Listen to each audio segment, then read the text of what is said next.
अयोध्या राम मंदिर देणगी चोरी प्रकरणी 8 जणांना अटक. मंदिर ट्रस्टचे महासचिव चंपत राय यांचे निकटवर्ती रमाशंकर यादव यांना अटक. पोलीस आज सर्व आरोपींना न्यायालयात हजर करणार.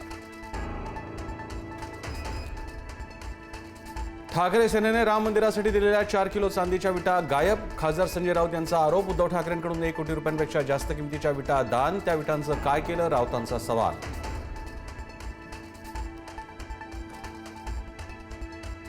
उद्धव ठाकरेंचा आजपासून 6 बंडखोर खासदारांच्या मतदारसंघात दौरा. खासदार फुटीनंतर पहिलाच दौरा. आजपासून 29 जूनपर्यंत फुटलेल्या 6 खासदारांच्या मतदारसंघात दौरा.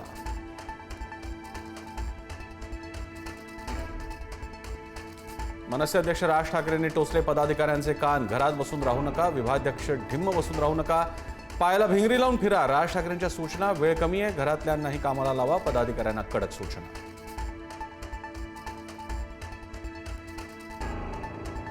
एकनाथ शिंदे उद्या देवेंद्र फडणवीस आणि अमित शहांनाही फोडू शकतात. खासदार संजय राऊत यांचा टोला. फडणवीस यांनी ऑपरेशन टायगरपासून सावध राहावं, राऊतांचा सल्ला.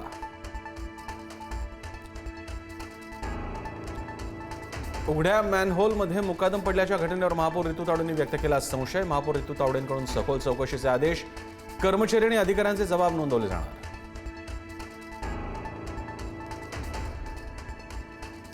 मालाडमधील जैन समाजानं घेतली राज ठाकरेंची भेट. महाराजांच्या झेरेटोपावरील जैन समाजाच्या झेंड्याचं प्रकरण. जैन समाजाच्या शिष्टमंडळानं मागितली माफी. राज ठाकरेंनी पांढऱ्या पट्ट्यांबाबतही दिली समज.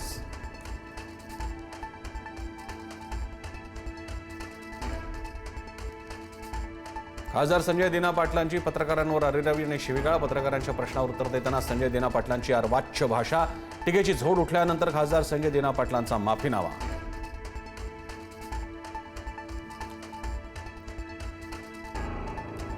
मुंबई लोकल हत्या प्रकरणात मोठी माहिती समोर. आरोपी रोशन 2 महिन्यांपासून बॅगेत चाकू घेऊन करत होता प्रवास. मयांगने मारहाण केल्याचा राग अनावर झाल्यानं हल्ला केल्याची कबुली.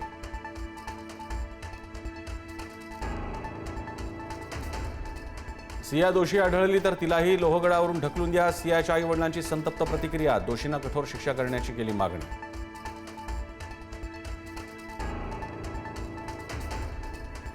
व्यावसायिक गॅसवरील निर्बंध हटवले. हॉटेल उद्योग क्षेत्राला मोठा दिलासा. महागाई येणार नियंत्रणात. पूर्वी लागू केलेले निर्बंध 50% कमी.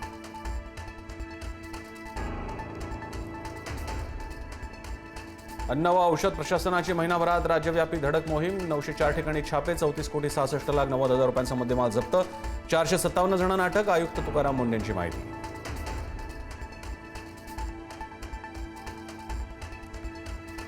1 जुलैपासून पासपोर्टच्या शुल्कात वाढ. नवीन पासपोर्टसाठी 2500 रुपये शुल्क आकारलं जाणार. तात्काळ पासपोर्टसाठी 5000 रुपये मोजावे लागणार. 14 वर्षात पहिल्यांदाच पासपोर्टच्या शुल्कात वाढ.